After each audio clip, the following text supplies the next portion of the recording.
Hi, this is Dr. Gregory Sadler. I'm a professor of philosophy and the president and founder of an educational consulting company called Reason.io, where we put philosophy into practice. I've studied and taught philosophy for over 20 years, and I find that many people run into difficulties reading classic philosophical texts. Sometimes it's the way things are said or how the text is structured. But the concepts themselves are not always that complicated, and that's where I come in. To help students and lifelong learners, I've been producing longer lecture videos and posting them to YouTube. Many viewers say they find them useful. What you're currently watching is part of a new series of shorter videos, each of them focused on one core concept from an important philosophical text. I hope you find it useful as well.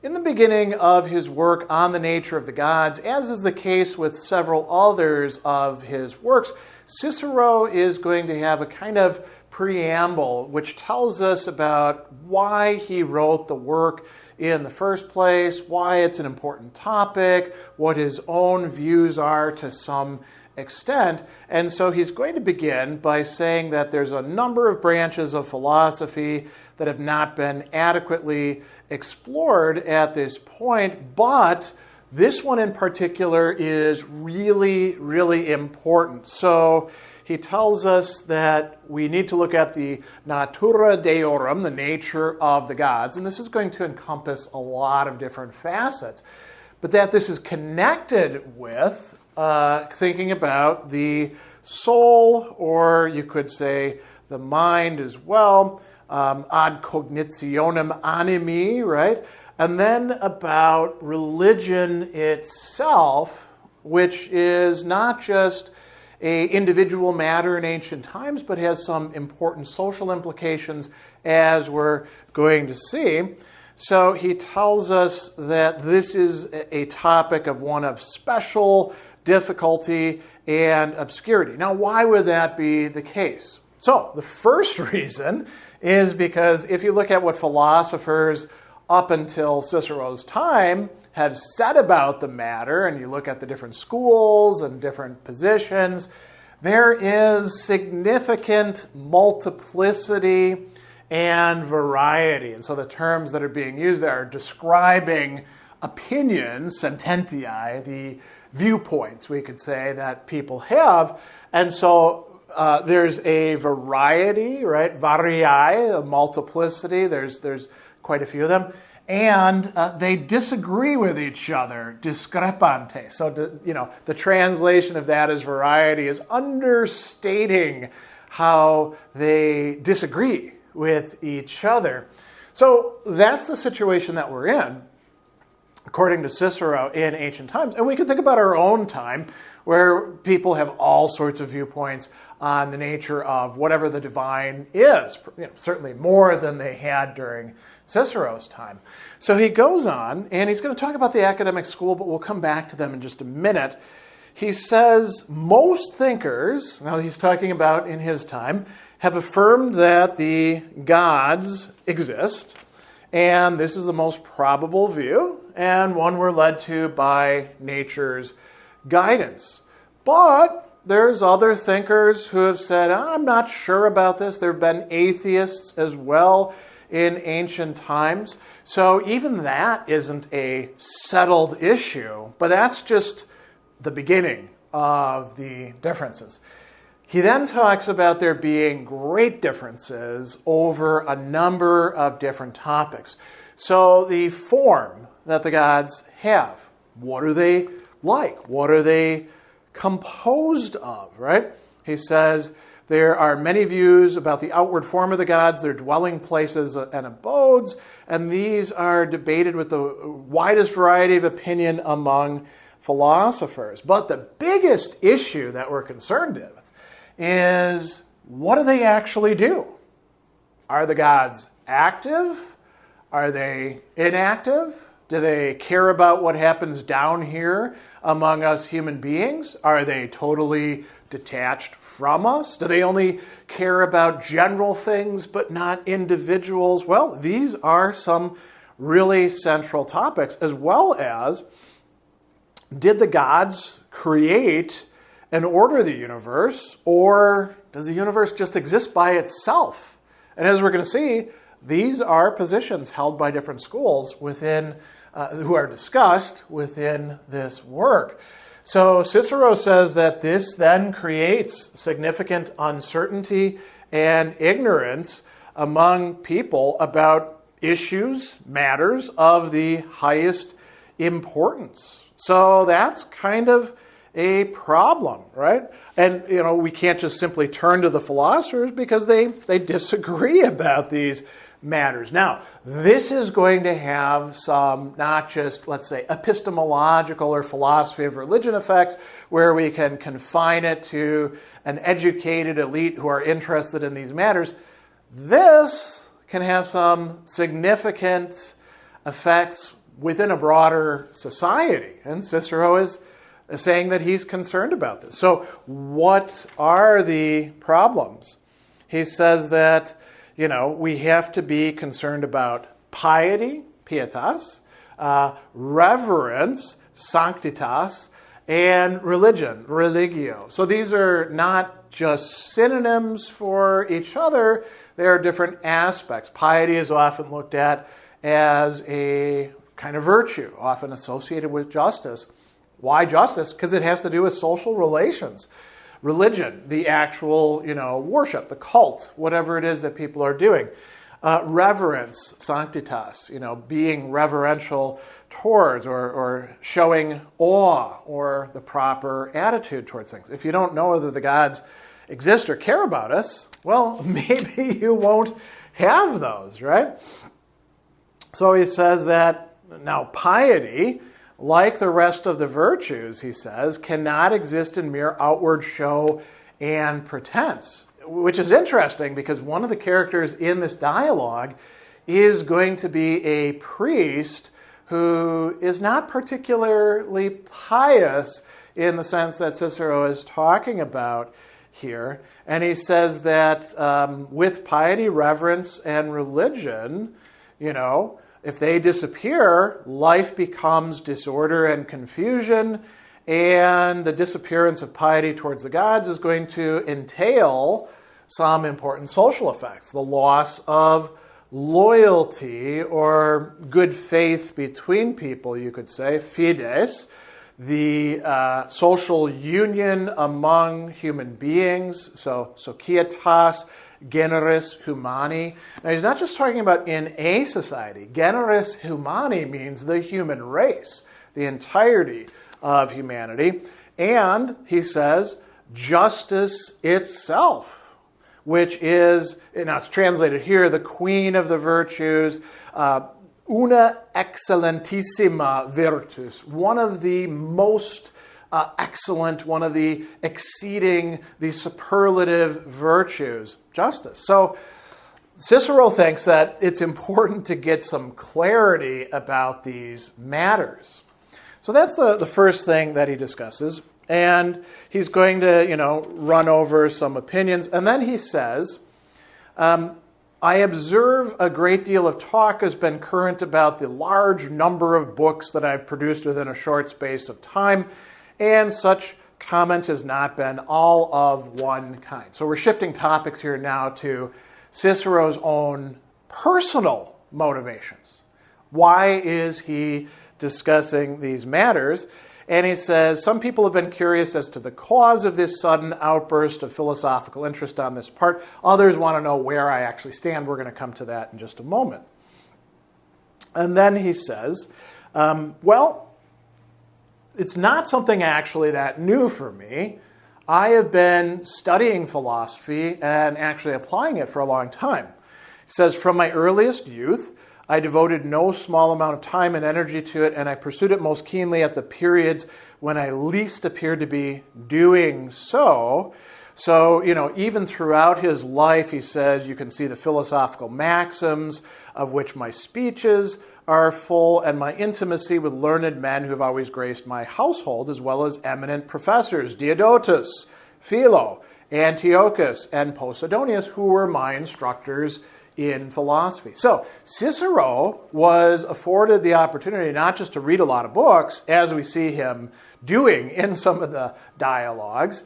He had the opportunity to study with representatives of the important schools of antiquity, even over in the East, right? And then he brought that back. So he never stopped doing philosophy, and he says, I can claim in my private and public conduct alike that I have practiced precepts or, doctrines prescribed by reason and by theory, right? So it's not something that he's only started doing. It's something he's been engaged in for a long time. And then why do it at this point in time? Why write all these books? And Cicero says, well, I actually have two main motivations for this. One of them is his, essentially removal from politics because Caesar won the Civil War. And so Cicero, the Republic is gone. There's no longer any scope for him to actually be involved in all these political matters. He says, I was languishing in idle retirement. The state of public affairs was such that an autocratic form of government became inevitable. So in these circumstances, I thought I should help to spread philosophy, to teach philosophy in a certain way, to provide it to them, to explain it to my fellow citizens, and it was in interest of the Commonwealth. So, that's one main reason for it. But then he also talks about a great loss that he experienced. He says, another thing that urged me was the dejection of spirit occasioned by the heavy and crushing blow that had been dealt me by fortune. Had I been able to find any more effective relief, I should not have had recourse to this particular form of consolation. Now, this is an important term in ancient times. How can you reason with yourself? How can you occupy your mind so that you're not just stuck in grief? And so he says that, I decided to take on this project. Now, what is his project? Writing on all areas of philosophy, the whole ad totam philosophiam. That's what he decided to do. And so he's going to break it down. Philosophy covers a lot of stuff into different areas covered by different works. And, he tried to do that. Did he complete it? No, but he certainly covered a lot of ground. We've got several moral treatises that are looking at different points of view, like on duties, on moral ends. We've got discussions of, the nature of the gods, also of causality, whether divination is possible. We've got epistemology with the academics. We've got political treatises. We could go on and on and on. So Cicero is providing something like an encyclopedic overview of philosophy, and he's doing so in Latin. He talks about this more in other places, but he tells us here that some of his fellow country people, many accomplished students in Greek learning, were unable to share their acquisitions with their fellow citizens. On the ground, they doubted the possibility of conveying in Latin teachings they'd received from the Greeks. And Cicero says, I think we've made such progress that even in richness of vocabulary, the Greeks don't surpass us. We can do philosophy in Latin. We don't have to pretend that it can only be done in the Greek language. So that's a second main important discussion there. And then when he gets to talking about his own viewpoints and his commitments, he first says, listen, that's not that important. You shouldn't be focusing on that. He says, those who seek to learn my personal opinion show an unreasonable degree of curiosity. Why? Because in discussion, in disputando, it's less authority that's important and more the force of argument that should matter. And argument, so rationis momenta is what is being referenced there. Could be argument, could be reasoning. The point is, we're not just supposed to look at the person, we're supposed to look at the lines of reasoning or argumentation and decide which of them are actually better. And this is something that the academic skeptics that Cicero says that he belongs to. Now, Cicero is also a rather eclectic character. He takes a lot from Aristotle, takes a lot from the Stoics, so it's not just academic skepticism that he's committed to. And we should remind ourselves, what is this academic skepticism that he's talking about? The Academy was Plato's school, and for a while it was, Platonic, dogmatist, and then it takes a shift where some of the people are emphasizing the either impossibility or difficulty of us having certain knowledge about things. He references, Socrates as part of that, and then he talks about Arcesilas, and then he talks about the person that he's actually attracted to, Carneades. He also notes that this school is out of fashion with the Greeks. But he says, it's not the authorities, it is the quality or persuasiveness of the arguments. And I find their position persuasive. And so what do the skeptics actually do? They have this method, as he says, of arguing both for and against as many points of view, ideally all the different schools on a particular topic. That is what we find him doing in this very work, right? The Epicurean gets to put forth his point of view, and then others get to criticize it. The Stoic gets to put forth his point of view, others get to criticize it. This is what Cicero does in other works as well. Particularly, you should check out On the Ends, where it begins with an Epicurean, and then we have a Stoic, and then finally we get the academic point of view on matters. So why would he apply this? What is he going to get out of it? He says that, the academics, we should also mention too, there's varieties of academic skepticism. They don't actually hold that nothing is true. They hold we could say, milder doctrine, which is that true sensations are associated with false ones so closely resembling them that there is no infallible mark to guide our judgment and assent, which doesn't mean we can't know anything or commit to anything, but the best that we're probably going to come up with is probability. Now, a little bit earlier in the work, I mentioned that he brought up the academics, and he counsels something that they engaged in, withholding assent, ad sensionem, when it comes to uncertain matters, things that we don't really understand well. When it comes to the gods, if we can't arrive at some plausible, persuasive, probable doctrine, then we don't say, well, they don't exist. That would also be dogmatic. We say, we just don't know, or we don't know what their nature actually is. But he does talk about the possibility of attaining the probable. And, that's coming directly from the Latin, probabile.